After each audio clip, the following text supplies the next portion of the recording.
भगवान शंकर के लिए कुछ विशेष पिंडियों की बात कही गई है। जैसे मृतका मिट्टी की पिंडी, गोमय मिट्टी में गैया का गोबर मिलाकर और उसकी पिंडी बनाई जाए और भगवान शिव का अभिषेक किया जाए तो इससे महादेव बहुत प्रसन्न होते हैं।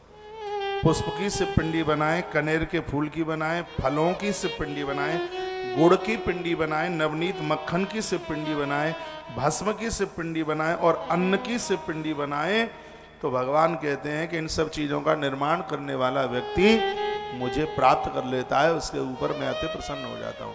आटे के शिवलिंग बनते हैं। एक दिन मैं बोला हूँ, गुड़, मिट्टी में गुड़ डालकर, मक्खन डाल करके इन सब की पिंडियाँ बनाई जाती हैं।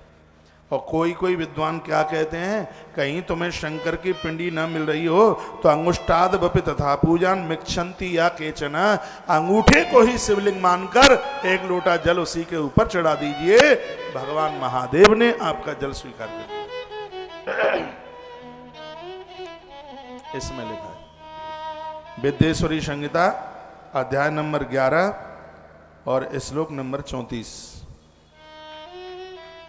श्लोक नंबर 34, अंगुष्टादः वपि तथा पूजान मिक्षन्ति केचन, लिंग कर्मणि सर्वत्र निषेधोस्तस्त्र करियचित। इसको कोई निषेध नहीं कर सकता। शंकर के पिंडी का अभाव है, मंदिर नहीं है और आप अपना नियम पूरा करते हैं तो आप इस प्रकार से अंगूठा दो उंगलियों के बीच में निकाल करके और एक हाथ से उसके ऊपर जल छोड़िए और आपका संकल्प, आपका नियम पूरा हो जाएगा।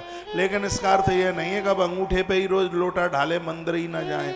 ये तो मंदिर के अभाव में, पिंडी नहीं है उस समय अंगूठे के ऊपर एक लोटा जल डाल करके नियम पूरा कीजिए। अभी हम रामेश्वरम में थे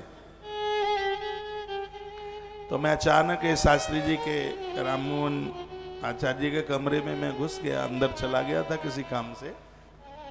तो ये अंगूठे के ऊपर वो पानी का लोटा भर करके यूं ऐसे डाल रहे थे। मैंने कहा ये क्या कर रहे हो?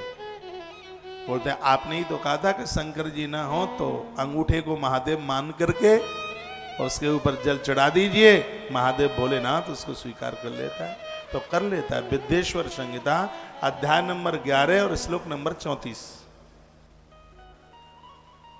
इसमें लिखा है वर्णन अंगुष्ठादावपि तथा पूजा मिक्षंत केचन, अंगूठे के ऊपर भी आपने महादेव को जल चढ़ा दिया तो भोलेनाथ बिल्कुल प्रत्यक्ष रूप से उसको स्वीकार करते। वर्णन है, कमाल कर दिया। एक बात और अच्छी बात कही गई है, लिंग दान, शिवलिंग का जो दान है वो एक बहुत बड़े दान में से दान। कभी शिवरात्रि के समय, सोमवार के समय, प्रदोष के समय में यदि आपसे बन जाता है तो शिवलिंग का दान कीजिए। तो ये बात मैंने आज तक कभी नहीं बोली है और मैं अपने हृदय का पत्ता खोल रहा हूँ। यह बात आज से मैंने बहुत वर्ष पहले पढ़ी। 2017 से लेकर के अभी तक तुलसी वन आश्रम ने लाखों लाखों से पिंडियों का दान किया, हजार नहीं लाखों का, और उसका आनंद मिल रहा है। हमारी गौ माता सुरक्षित है, नंदी के चरणों में बड़ी श्रद्धा है।